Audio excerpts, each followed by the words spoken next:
My name is Adelle, and I'm an alcoholic. Can everybody hear me? All right.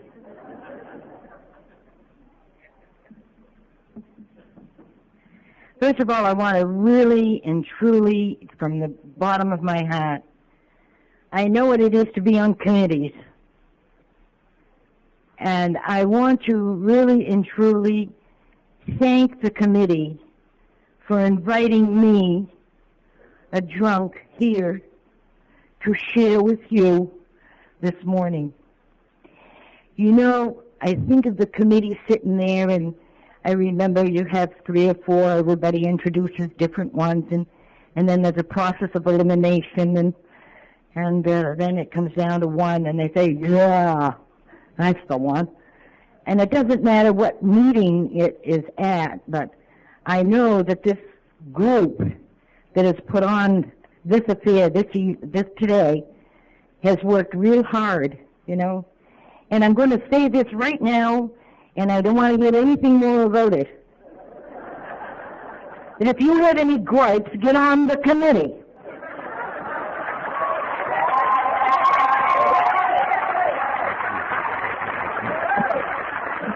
You see, because right now I can't find any gripes, you know. I'm living high off the hog today, I'll tell you.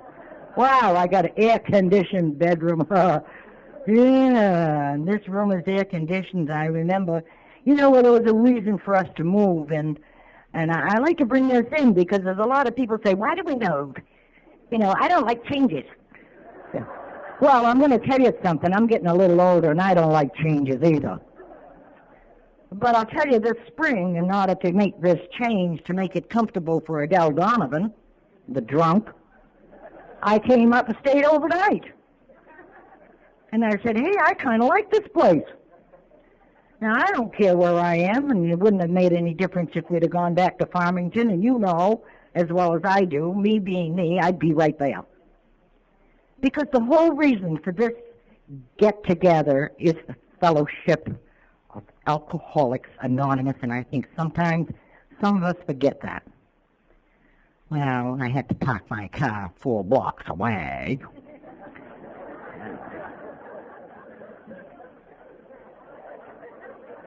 I remember when I walked 4 blocks for something. Not just booze either. Oh, shouldn't have said.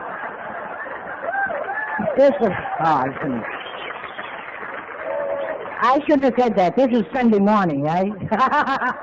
But sometimes Sunday morning I didn't even know where I was, you know. And I doubt that you did either. Because, you see, we're sitting here and we're all a bunch of drunks and we're all alike. Some were on white carpets.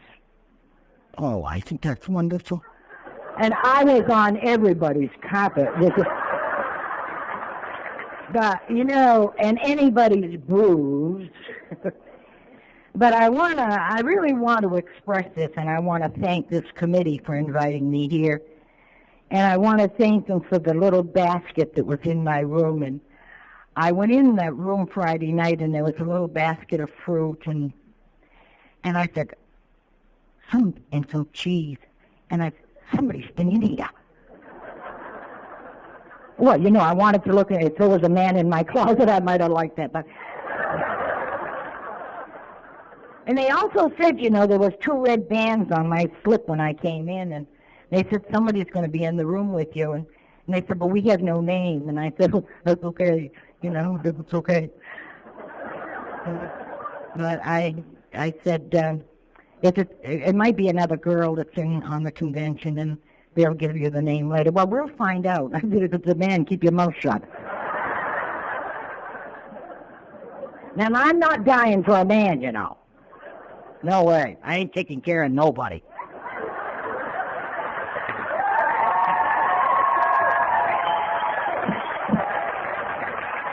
I've had my fill of that for many years.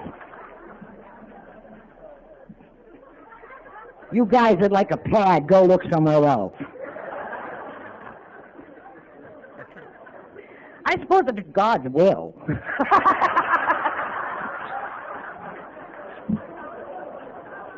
You know, thy will be done. Whoa, suffer.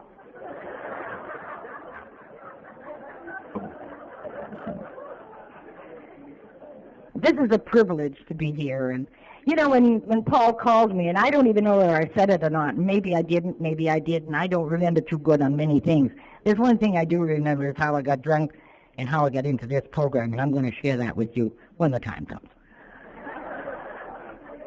But, when he called me, I almost said, or I think I said, I'm not sure, he'd have to verify that, and he don't know anything, so he wouldn't be able to say anything anyway, because he keeps telling us he don't know anything. I almost said, I've done this before. And then I don't think I did say it. Because, when the telephone rings, as far as I'm concerned, it's God calling. And whatever's on the other side of that line, and whatever's the message on the other side of that line, I better accept it. I didn't come into this program to say no. I didn't know how to say no when I come into this program. It was, oh yeah, yeah, oh yeah. Oh, I'll be glad to do that for you. Hate the son of a gun for doing it, but I'll do it for you. So when I come into this program, I don't believe I did say it, but I had it right. I've spoken at the roundup before, then I didn't say anything. And because I'll tell you how that happened. I was at the Portland group, and there was a meeting, and someone asked me to speak. The chairperson said, Adelle, would you like to say a few words? And I said, yeah, how long have we got? And I spoke. And then the following week, we had a new chairperson. And the chairperson said to me, Adelle, I'd like to have you say a few words for me. And I said, well, I spoke last week on Sunday night on my home group at that time. And he said, yeah, but I wasn't here. You don't have to think about that. You think about that. That was his choice. They told us that we have choices in this program. And it was his choice. So I said, I'm sorry. Yes, I will say a few words. And I remembered that. So I try not to refuse. Because maybe somebody else hasn't heard me. And we have a lot of people in here that are newcomers. And I mustn't forget that. I'm going to talk to you today. I'm going to share myself with you. For the newcomers. The old-timers too. But the newcomers.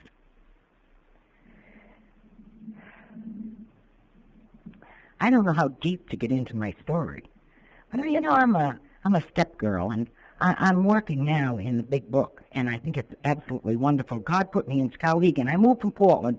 I lived in Portland for 47 years, and I moved a year ago, last May, to Skowhegan with my choice of move. Sold my business, my ceramics, and I chose to move to Skowhegan to be on my son's land. I bought a new mobile home, and I am very comfortable, and I love it there. I am by myself. I do my own thing. I don't live in with family, and I love them dearly. This is a miracle. What I'm doing today is a miracle. Not only with my sobriety, but it's a miracle that I'm with my son. And this change has been a big, big change with me. As a matter of fact, I joined a meeting, and it was a meeting, and we made it into a group because I was floundering. I didn't have a group, and I was always used to being in a group. Portland group was my group. I hated them sometimes, They wouldn't do what I wanted them to do, and I balked, and I didn't like them, and I was going to quit them. I'm quitting. And so for 2 months, I quit them. I wanted my way, and they weren't going to give it to me. And those old-timers, I'm telling you, they were really something. And we heard some stories last night about old-timers. And, the program, I'm going to have to say it. I don't like to, but it was different. You did as you were told. You didn't fool around. I would go to the meeting, and I'd be having my heart was up in here, and I wanted to cry, and it'd say, don't cry. Well, when somebody tells you not to cry and it's up here, you want to really cry. They told me to sit down and shut up. Now, they didn't get up here at the microphone and tell me. Yes, they did. But yes, they did. But, it was like I could hear what they were saying, and I was very dense, and I was a very sick girl. But they would say, sit down and shut up, and maybe you can get some of this program. You know, I was sitting right there. They put me down front. I was all by myself. And there was only about 7 to 14 people there, and they were all men. Now, I wasn't afraid of men. No way. I was not afraid of men. I was not afraid of women either. I was just afraid of Adele. When I came to this program, broken, sad, full of resentment, full of anger, you know, we forget. We like to complain about this and that and the other thing, but we forget. We came in here many. I didn't come in here broke. I was lucky. I had a husband. I didn't lose my house. I didn't lose my car. I lost my dignity. I lost my faith. I lost hope. But you see, we forget. And I'm up here to remind you that you're not to forget. This is Alcoholics Anonymous, and you have been given a chance to live. Why complain?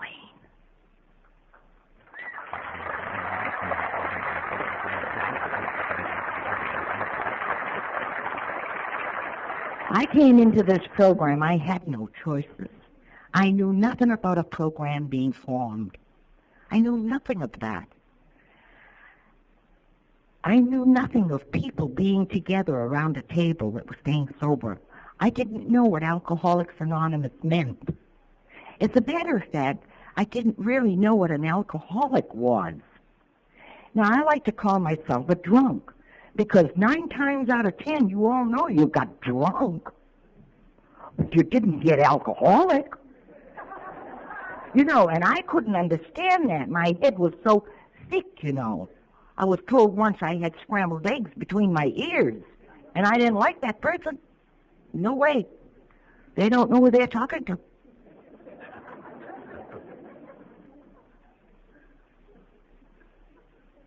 But I was so sick. I didn't know I was that sick. I should have been hospitalized, and I was too frightened to go to Milestone, where they had offered me to go, and they would have had a doctor take care of me. And as soon as they said, doctor, I said, no way. I'm scared. And we all came in here that way. I don't care if you were pushed in by your doctor or who you were pushed in here by. The feelings that are deep down inside are what pushed you in here. You were alone. We were frightened. We were sick. And we didn't even know it. I didn't know that I didn't know. Such a statement. I knew something was wrong. I wanted to stop drinking, and I couldn't. The beautiful phrase, I'm going to stop tomorrow. I'm not going to drink tomorrow. Jack wants me to go to the First National, and I ain't going to drink. You know, Jack was always telling me what to do. That was my husband, by the way. I hated him with a passion. I'd have killed him, but I might have had to go to jail. It was his fault. Now, if I could get rid of him, I'd be all right. How many of us have said that? I'm glad to see you putting your hands up. You know, I 12-stepped a girl. I'm going to go off it a little bit. I 12-stepped a girl a long time ago. Been in here a long time. I'd been awful busy. And, you know, they called me up, and I was always on that mind service, and I was everywhere. And they called me up, and they said, I would have to say Gertrude, but I don't even remember her name, God bless her. I don't know where she is, even. But they said she's in jail. I said, really? They said, they asked if you would come down to see her. You're her sponsor. I said, I am? Well, I had been playing around and working around with her, and I went down. But before she went to jail I can't stay sober because my husband drinks. Oh, he does? I said, so's mine. But I'm staying sober. Well, she said, if I didn't have him, it'd be all right. And many of my girls have heard this story before, but they're going to hear it again. Because I went down to jail and, her husband died. Her husband really died about a year. I didn't know that. So I went down to the jail and I saw her and I said, how are you doing? She said, Jim died. No kidding. He did? Yeah. I said, what the hell are you in here for? She says, because I've been drinking. I said, you told me if he died, you'd stop drinking. See you later. Nothing I can do. I ain't going to die for it. No way. I'm too busy 12-stepping all over the city of Portland. I said, when you get out of here, call me up and we'll go to the meetings, yeah?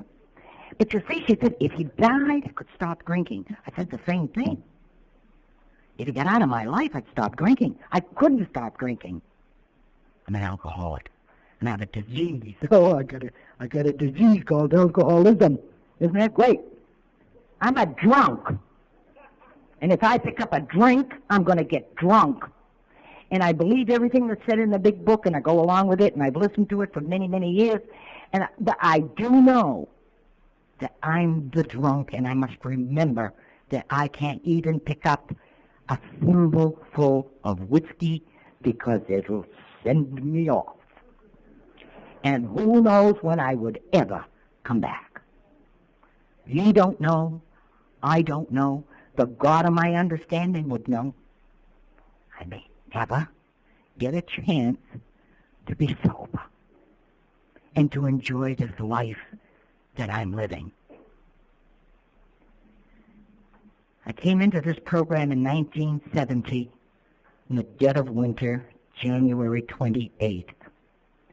Cold, snow, there was no women. I thought I was the only woman in the city of Portland that was a drunk. And I knew better because I had drank with many of them. I was a waitress for 23 years. And I knew some of them were at the bar. And of course, naturally, when I was 6, 7 months sober, I was going to go to the bar and get them. You know how we are? Oh, geez, I got to get my friend, and I got to get this one and that one. I came in here like a puppy dog with my tail between my legs. I had no place to go. I didn't know anything about staying sober, and that happens to be the God's honest truth. Every day, I snapped that can of beer open, and I put the whiskey in it, and I had whiskey on the side, and every day, I'm not going to drink tomorrow. And I'm not going to stand here and tell you it was 35 years and 22 days and 18 hours. I don't know when I turned out to be an alcoholic. All I know is I drank, and I loved it. I loved the flavor. Wow. I loved what it did to me. It made me happy, and I was a party girl. Oh, we're partying tonight, boy. Come on, Jack, put your vest on, let's go. And if he said he didn't want to, I'd go out and get the party and bring it home. Wake him up at 2 o'clock in the morning after I'd been to the bar after working and bringing a gang of 14 or 15 people home. Booze. Booze. He'd get up there. What are you doing? We're having a party. Okay. And he sat and drank right with us.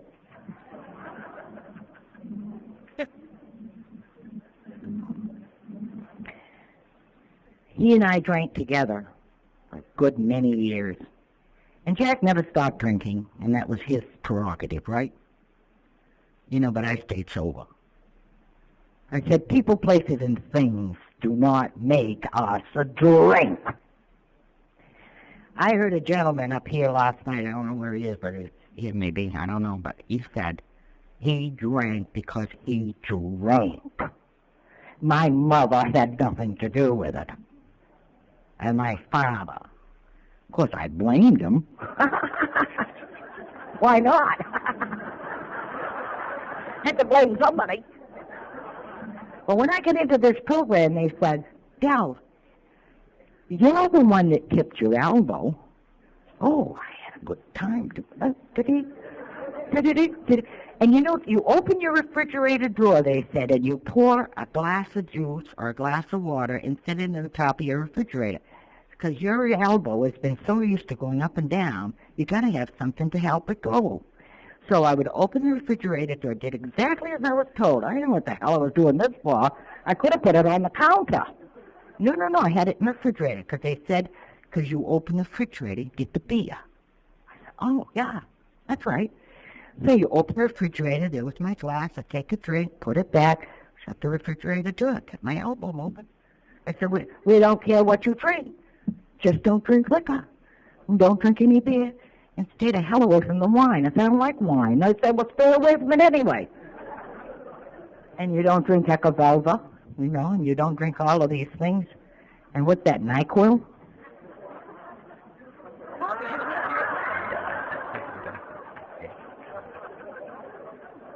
I always had a cold.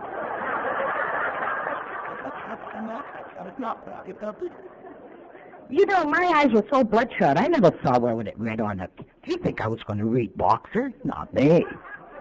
They said this was good for me.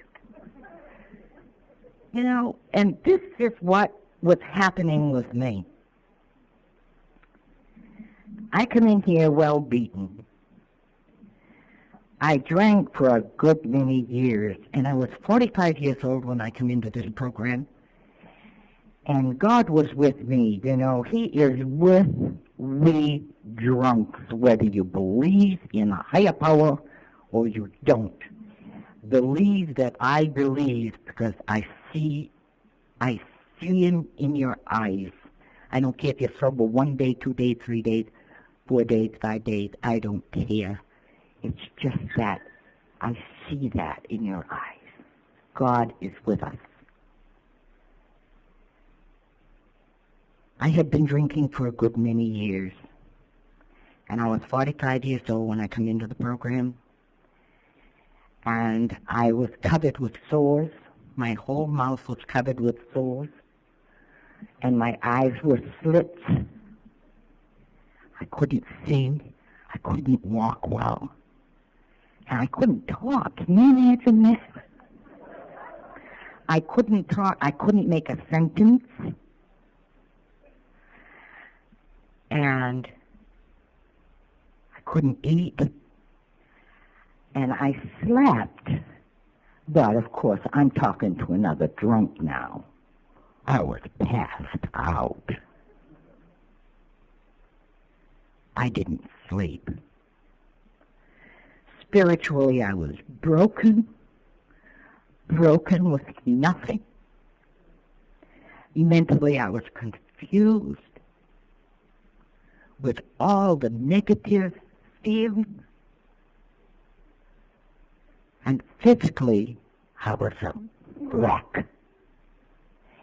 And you guys invited me back. I can't. That blows my mind. You said, come back, Adelle. And I was so ashamed of all of the sores on my face. And the sores, I'm going to tell you, is because I drank straight whiskey. And it burned my gullet.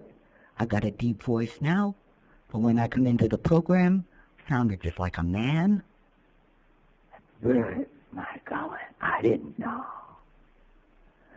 And of course, the first thing I said to you was, I have cold sores. And they're awful sore. And you said, yeah, we know. We knew it was booze sores. And I couldn't smile. And you know when you have a cold in the wintertime and you've got a sore and you go to smile and it cracks and you put some salve on it just to keep it smooth. I was putting salve on it, keep it smooth, you know. You knew. I wasn't fooling the drunk that was standing in front of me. So if you think you're going to fool me, you ain't. I've been there. That's a drunk talking to another drunk. And they said, wait, hold down. You keep coming back. And there's that forever pat on the shoulder. You're doing a good job. What the hell was I doing? I was like this. I'm doing a good job, yeah. Should have been hospitalized. My sponsor, whose name was Cookie, and he's dead today, and a lot of the people way back there are dead today, took me to my first meeting. He came and saw me on a Friday morning, and he says, I'm going to take you to your first meeting Sunday night. Do you think you can not drink until Sunday night? And I said, I'll do anything. He said, I'll come and pick you up, and I'll take you to your meeting. There's a meeting at Cape Elizabeth tonight, but I don't want to take you there because the first meeting that you go to, you'll get an impression of that meeting, and you feel like you want to be there. And he says, you'll be a member of the Portland group because you live in Portland. And I said, it's okay with me. He said, do you think you can go to meetings? I said, yeah. I never said, how many am I going to go to? I had questions, but not those kind. Now I got to remember, I'm the one that asked for help. He didn't come there on his own. He didn't even know I existed. Until he got the telephone call that a girl by the name of Adelle Donovan on Park Avenue was sick as a dog. Needed some help. So he came back Friday noon, and I was like this. And, if you haven't been like this, I ain't going to invite you to drink, and you will be, I say, oh, that didn't happen to me, oh, yeah? Well, you go out and drink, and it will. My promises. I'll write them all down. They're not in the big book, either. So he took me to my first meeting, and there was about 8 men there. The hall was about half as big as this hall. Damn big hall. They were all sitting up back. And they put me down here. And I'm all alone. I'm in the third row, the fourth seat in, all by myself. And Cookie goes over and gets me a cup of coffee. And he filled it half full. And he knew I was a drunk. Oh, first of all, he came on Friday noon. He said, did you drink? And I said, no. You told me not to. And I'm going like this. And he said, I got a Valium. And I said, what's that?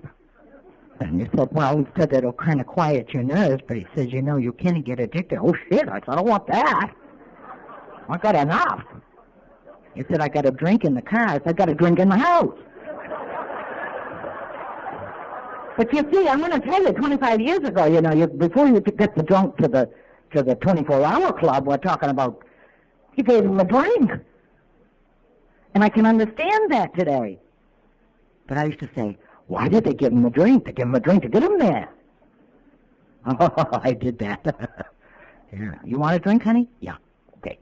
You have a drink. You really mean I can have a drink? And I'm going to Crossroads? Oh, yeah. Because once you get to Crossroads, you won't have any more. I knew that. They didn't know that, but I knew that. And he offered me a drink. I said, oh, God, I got a drink right here in the house. I want a drink. He said, I forgot to bring you the literature. See, I found out later, though. But see, I didn't know that. I found out later he didn't give me the literature because he come back to check on me. That's what you call compassion. Huh? He didn't forget little Adelle up there on Park Avenue. He come back and he gave me some papers. And he said, I'm going to pick you up now. Remember, I'm going to pick you up Sunday night. I'm going to take you to the meeting. And he did.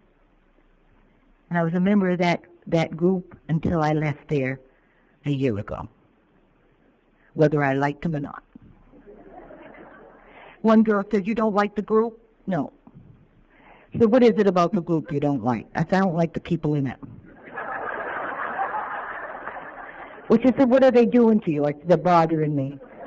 What if there was no people there? What would you do? I said, I'd be alone. She said, do you want to be alone? I said, no. You better go back to the group. She was right. She was right. I was now taking everybody's inventory, having a ball with it.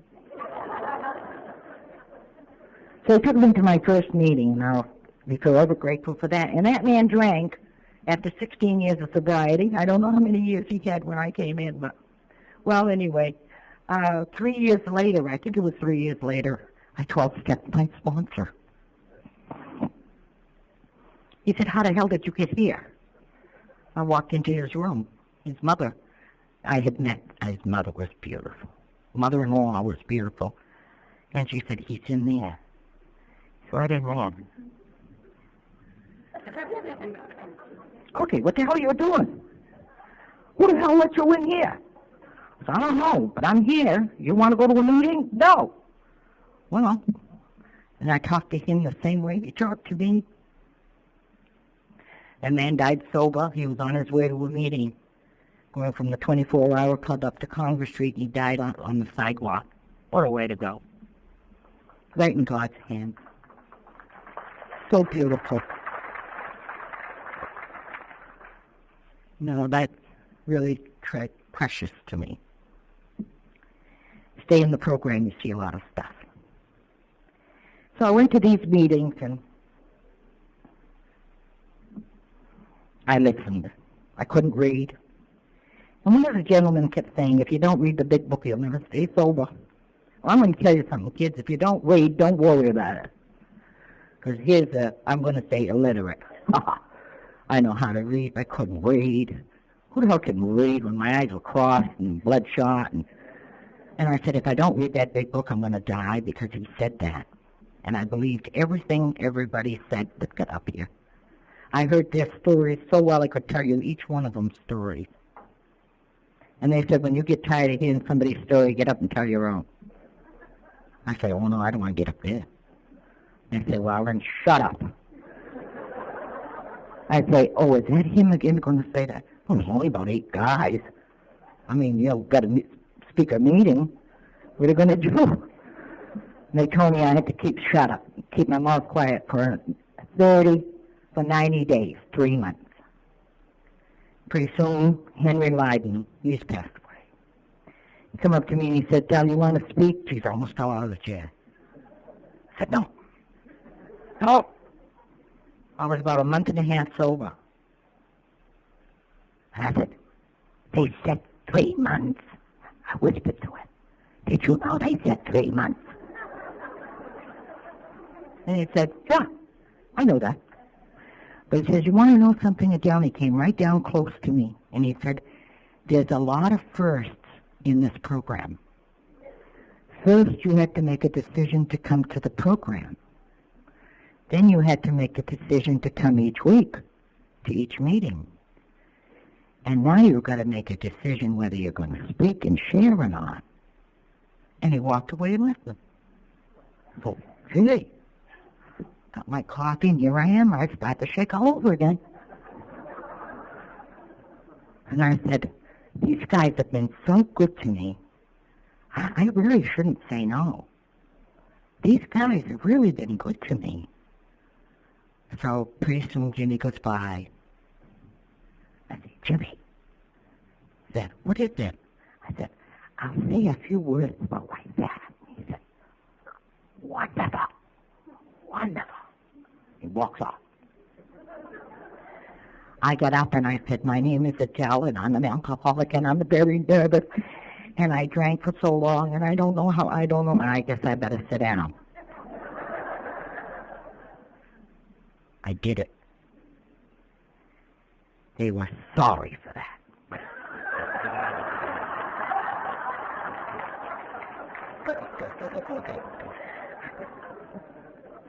There's nothing a drunk likes to do but share. So you want to say a few words? How many?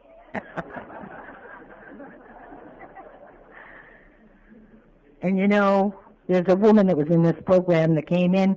They came in during the month of March, I think, February. I think everybody got cleaned out of snow. And I was going to the meetings in a truck and didn't have any. Well, I was also a contractor. You know, you guys. I was a contractor, drove a truck, and I plowed snow. You think that's funny? I could have killed him for teaching me to do that. I mowed gardens and mowed lawns and did all of these things, you know. I almost put a truck up for sale, but I didn't dare to. But I'll tell you one thing I did do. I put the snowblower up for sale. For 3 years, drunk as could be, I plowed snow. I with a snowblower up on the western promenade. I said, these sons of guns are going to get out and shovel their own damn snow. I'm sick and tired of doing it. Because I was drunk. I had men working for me. I was sitting in the banking. I was drunk. Drank the night before, you know it doesn't go off here. So I took the lawnmowers in the summertime and I put them up for sale. I told Tex, I want to sell those lawnmowers in the summertime. You can't do that. You know that. And the jaw. Oh, the jaw was great. He put a on the tire there. What do you put on in the wintertime? Chain. Put a chain on it. Well, because it wasn't, I had to work it so hard to put a chain on it. Whoa, it worked pretty good. Put them up and sold them. He come home and I said, sold everything. He said, sold everything? You crazy or something? Yeah. I ain't working no more like that. But I forgot where it doesn't matter. I listened in this program, and I wanted this program. And he drank. And this girl, Mary, that's what I was going to say, Mary Kay, she has 44 years of sobriety today. She picked me up as sponsoring, and I knew nothing of a sponsor. And she said to me, she says, I want you to go to a retreat. And I said, what's a retreat? And she said, well, don't you worry yourself about it. She said, you get $25. I said, yeah. She said, well, I'm going to come and pick you up, and we're going to go to a retreat in Vesta. Now, don't you worry a bit about it. And we're going to just have a nice time, and we're going to go learn about God. Well, I wasn't too keen, thinking, you know, I was due. And they had the banner, But for the Grace of God, in front of me, and the first thing I said is, oh, shit. You know, I got to go to confession. They're going to put me in the middle of the room, and they're going to say, you? And you know, we didn't do that. But I was waiting for it. So I went home, and I said to Jack, I said, I'm going to a retreat. He said, what's a retreat? I said, I don't know. He said, you don't know? I said, no. I said, all I know is I got to have $25. Give me $25. I'm going to a retreat. So where are you going? I don't know. She had said Augusta. I couldn't remember. I was sick, you know. I want you to know that. And so she comes and picks me up and takes me to the retreat. I go to the retreat, and it's the first time I may have heard that I went to a retreat in April 16th. I'll never forget it. And I learned that God loved me unconditionally. And I'm here this morning, this is a spiritual program, and I'm here this morning to tell you that God loves you unconditionally.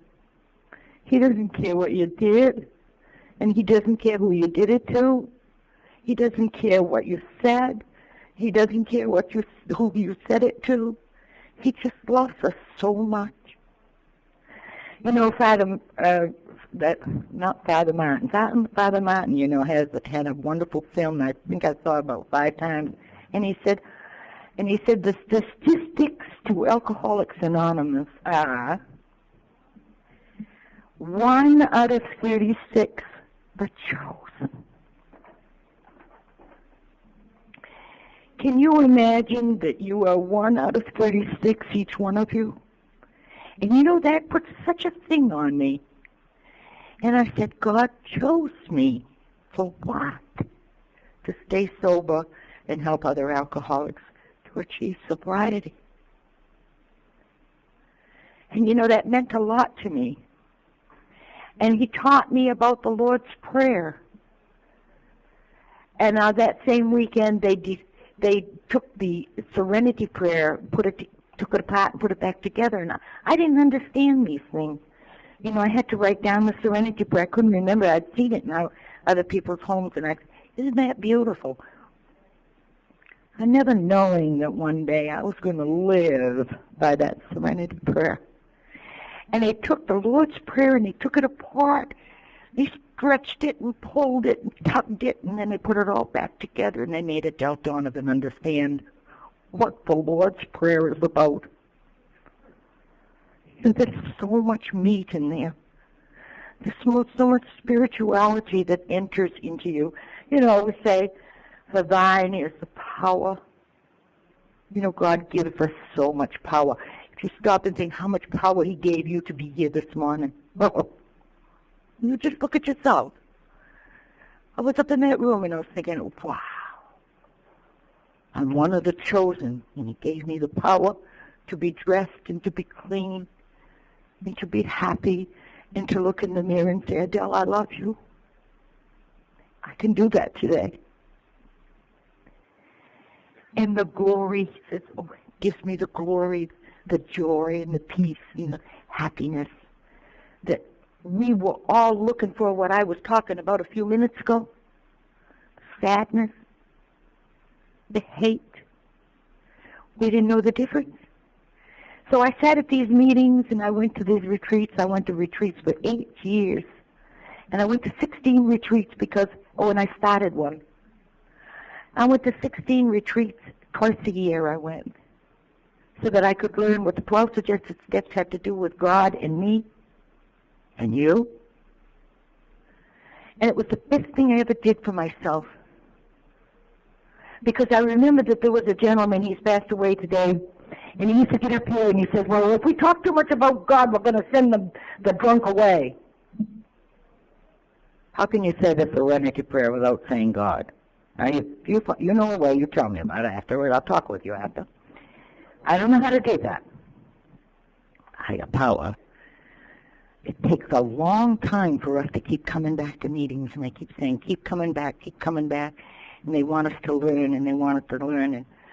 And, Eddie G got up here last night, and it was so cute because I just love Eddie G. I don't know if he's here this morning, but I love Eddie G, and he gave me my white chip, and he reminds me every time he sees me. I gave you a white chip, Really, I don't know. Really. It says, sign your name right here. He says, what's your name? And what's your middle name? And I said, Blanche. He said, well, you can put Blanche right here because this is an anonymous program. I don't know what the hell that word was. It didn't make no difference to me. I said, wow, everybody in Portland knows I'm a drunk. So I wrote, Adelle Blanche Chase Donovan right across the book. And he gave me my white chip, and I'll be so ever grateful. And he told me that if I drank, I had to break it. Oh, God, don't tell a drunk that he's got to break something. And I didn't have a pocket like you guys do, but it was on my counter. And he said, if you have a drink, you break it and you bring it back. Can you imagine bringing a broken chip back to the group? No way. I needed a drink, but I ain't going to drink because I got to break the chip. And dummy me and dummy him, I brought my white chip back. He didn't tell me to keep it. I gave it back to him, and he gave me the red one, and he did that all the way through, so I never did get my chips. The silver one, I kept that one, and the gold one, I kept that one, and my ear chip.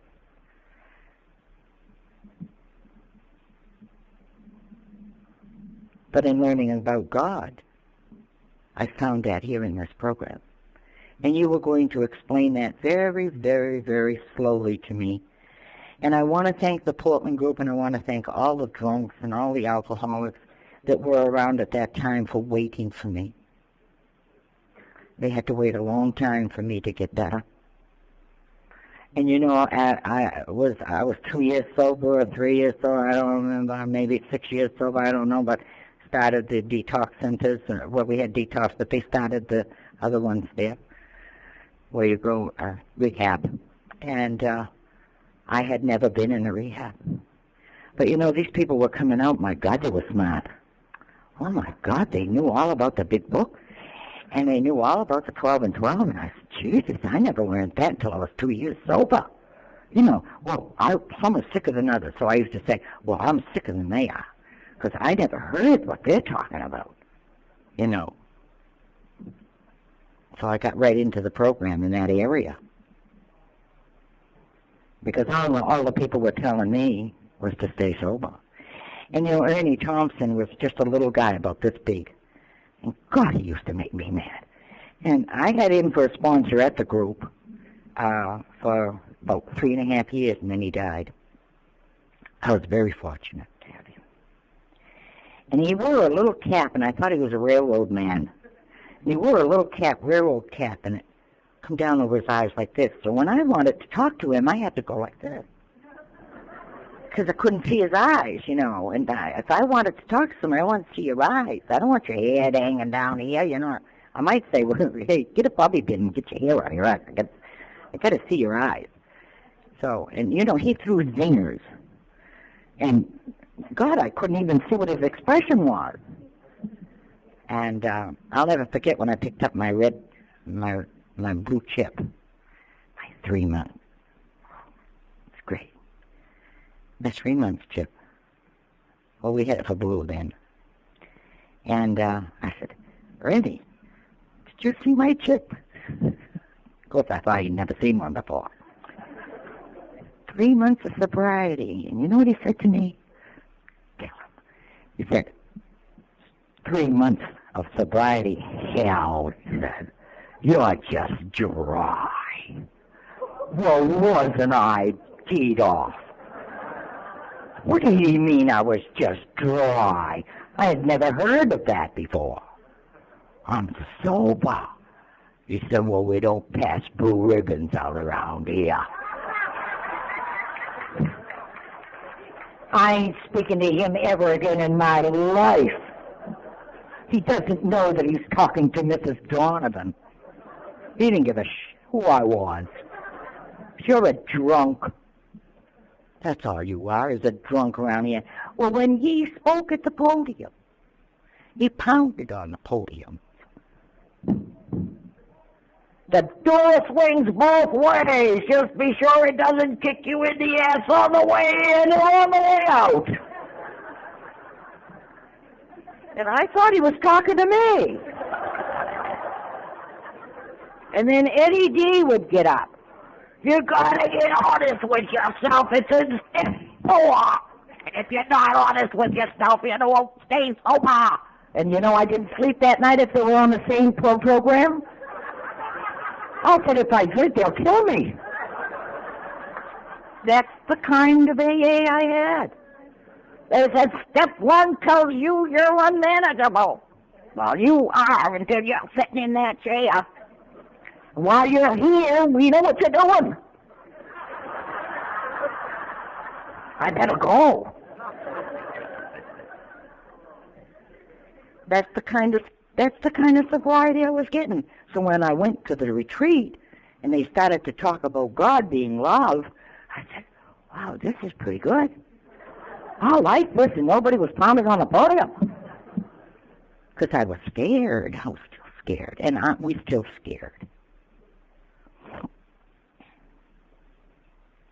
I've had many, many things happen to me during my sobriety. And one of them I'm going to tell you about. I don't know how long I've got, but it doesn't make any difference to me. I'm up on a mountain, and who cares? My cat does, the Home Alone. But, when I came into this program, before I came into this program, many years ago, I had 2 children. I had a girl and a boy, and I separated from my first husband, and I couldn't take care of my children, and I just couldn't. I was not a well kid, and I wasn't into the booze at that time that much either. I was drinking, but not that much. And so he had to go back to Rumford, and when he went back to Rumford, he found himself a nice woman, and I was just a kid, and so he put my children out for adoption. And I had no say in that, and Peter McDonald, who was the lawyer, said, where were you, Adelle? when I went, and I said, I didn't know anything about it. A girlfriend of mine come back from Rumford and said, did you know your children were adopted? And I almost flipped out. And anyway, they went into 2 different homes, and I'm not here to get any titty. It's okay. It was the way it was supposed to be.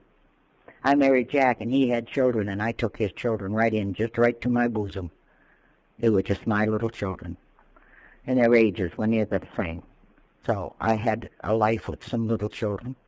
I said, if I can be good to these little children, somebody's going to be good to mine. And they were both in separate homes, and about 35 years ago, my son found me. And we talk about miracles in this program, I was drinking. Then. I'm almost over 25 years. And he had a family started, 2 children, and a beautiful wife. And I got to know them. And there was a lot of dissension in the family, and I didn't see them too much because Jack wasn't that interested, He was interested. I'm going to say it, and I've told him before, you're a very selfish man because I gave to the children, but you don't care to give to my Rex. And he couldn't say anything to that, but that was okay. So after he died, I said, well, Lovey, you're gone now. You ain't got nothing to say. I'm going up to see Rex. And up the Skowhegan I went. And I went up to see my son, and it was all supposed to be. And that's why I'm living in Skowhegan. Now, if we don't believe in a higher power, that I was drinking at that time, and it got worse and worse and worse. That whole thing was all set up for me. God had that in his plan, and if you think you're having a hard time, you're not. You just think God has that in my plan. He has something better for me. I always said, I will never close the door. My kids will always be able to come and knock on the door, and I'll be there. My daughter, I met my daughter. She doesn't want to have anything to do with me, and it's okay. I got over that. She was adopted into a family that adopted 5 other children, and so she had a family. And she wasn't too interested in having this new family. But Rex was adopted into a single home with the boy, him. And he in his own little way, within himself, needed family. So his mother and father died, and he looked me up. And then he said to me, what do I call them? I said, you call them your mother and father. They're the ones that reared you. They're the ones that took care of you when you were sick. They're the ones. And so now when he talks to me about his father, he said, my dad. And I know who he's talking about. But isn't it wonderful that there are miracles in this land? And all of those years, I waited. So, you got to wait and wait and wait. There's no one to save you. You got to hurry. Things will happen to you if they're supposed to happen. And I believe my higher power, I choose to call God, has done that for me. He said, well, Adelle, I guess I'm ready. I guess you're ready to go up and meet with your son and be with him. And he is so easygoing. He even softens me. He's so easy. Well, Mom, that's okay. We'll do it tomorrow. He's a real procrastinator, but sometimes it's good. Because I want everything like this. And then, I'll ask him to do something for me, and about a week later, I go by whatever I'm doing. Oh, my God. He did that. I learned, don't say anything again. Just say it once. I need the piece of board put on over there for me. And don't say it again. And about a week later, you go by, the piece of board's there. You say, wow, I thought he forgot. He didn't forget. He remembers his mom. He's as happy as a clam in batter. He loves his mom. He loves my program. He doesn't know anything about it. But he loves my program. He says, you're beautiful. I just love you, Mom. I've been waiting for years to hear that. If you don't think there's a higher power, believe that I believe. When I sat on the edge of my bed, 1970, and I was desperate, but I didn't want to drink anymore. I put my feet on the edge of the bed, and I was shaking. And you thought that I was having the tremors. I didn't know what was the matter with me. I was just trembling from head to toe. And I had never done that before. And I know why today, and you know why. I'm talking to a drunk. Because I took a drink. And it soothed me. And quieted me right down. Oh, isn't that nice? Another good 2 hours. Then I need another one. Then good for an hour. I put my feet on the edge of the bed, and I was from here to Paul, and I needed to go to the bathroom, and I couldn't get up. My legs weren't jiving. They just weren't there. And it was in the middle of the night, or I didn't know what, but it was in the dark. And I didn't know if it was night or day or what, but it was winter time. And I needed to go to the bathroom. But sitting there, I know where I was. I saw Jesus' face on the wall. And I wouldn't tell anybody this when I came into the program because I was afraid you'd send me to Augusta. Because I didn't dare to tell anybody. And I said, oh, if I could just stop drinking. And he put his hand on my shoulder. And he said, you know what, Adelle? I think you've had enough.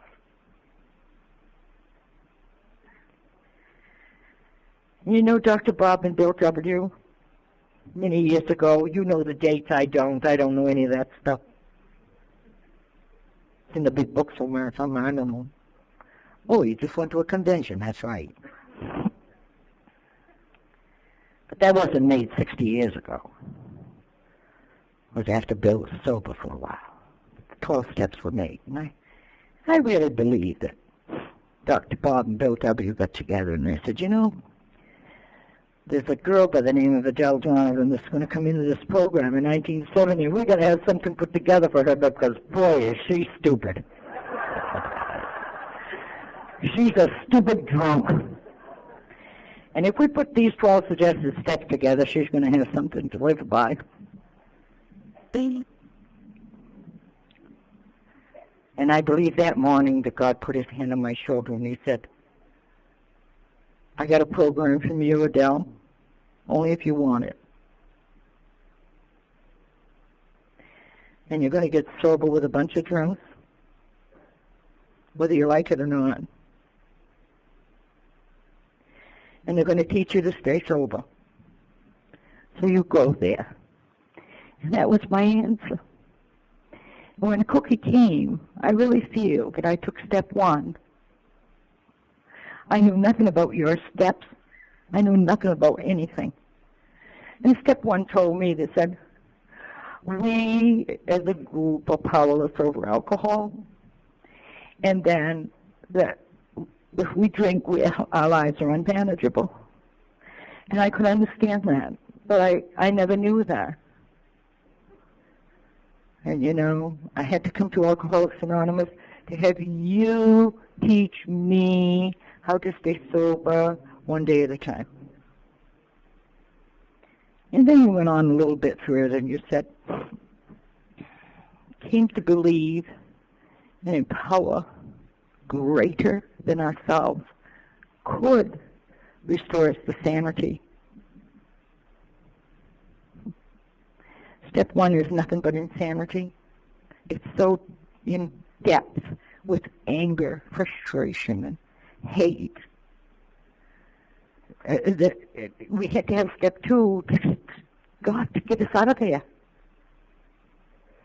I don't want to be insane today. I'm not insane. I'm very sane today. I know what I'm doing. I'm not ashamed of what happened yesterday. And I have forgiven myself for what happened while I was drinking. But as of yesterday, I've done nothing to no one. I've hurt no one. I haven't been mean. I haven't brought up the past only to share, so I am not insane today. And this is what I was looking for. And wasn't I pleased that they said, made a decision to turn your life, your will and your life over to the care of God as we understand Him, or as you understand Him. And I thought that was really nice, because I didn't have to look at your God. I could just make up my own. I think my own's pretty nice, and my own is Jesus Christ. God, the God of my understanding, that cares about me so much that He just wraps me in His robes, and He says, "Come, Adelle, we're going to do some good for somebody. Leon, we're going to do some good for somebody today." And these are my beliefs, and I'm only sharing them. I don't think you can find that stuff in the book, so I don't know. Maybe you can. You read it, I'll find out. You tell me at the podium. And to turn my will in my life, that was very difficult. But I'm going to tell you something.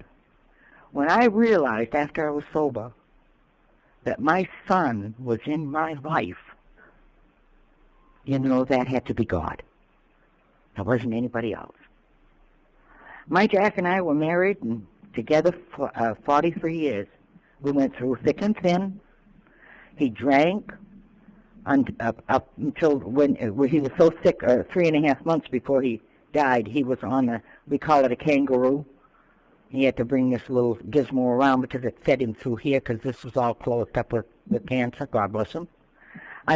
We got to get very close together because I was able to make him open up. Our program taught me how to do that. And he had a higher power, and he used to say, no, he didn't. He said, I'm a heathen.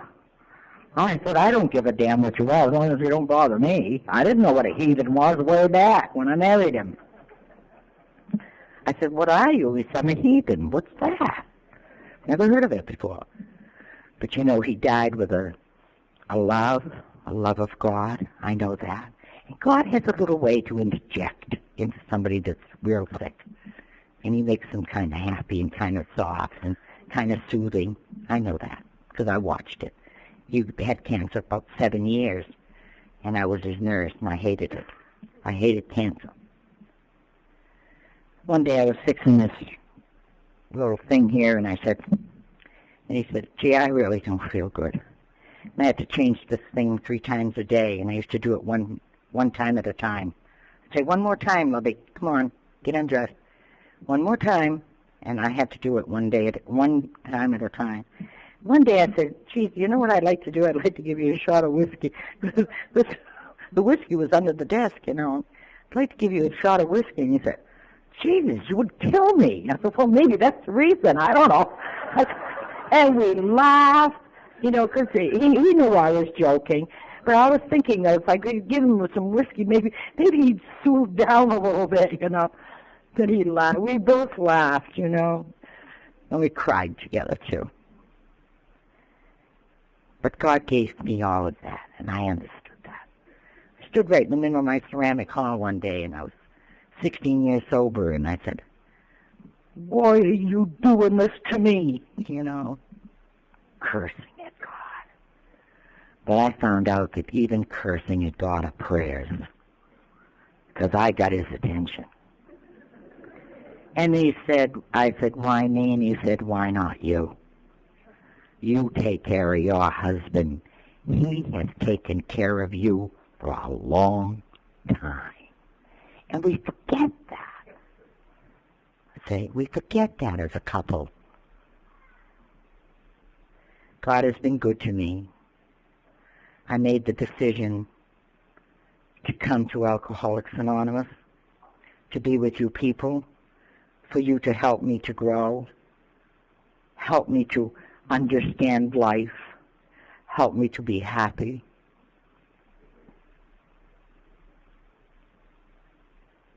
Help me to be free of alcohol, free of indecisions, free of hate, free of resentments. I haven't got time today. And someday it will come when you will say, people, places, and things cannot get into my life today because I don't have time. I'm too busy doing what's current, right here and now, what I'm supposed to do. And you know God loves me. And you know He loves you. He wouldn't have put us all together had there not been a reason.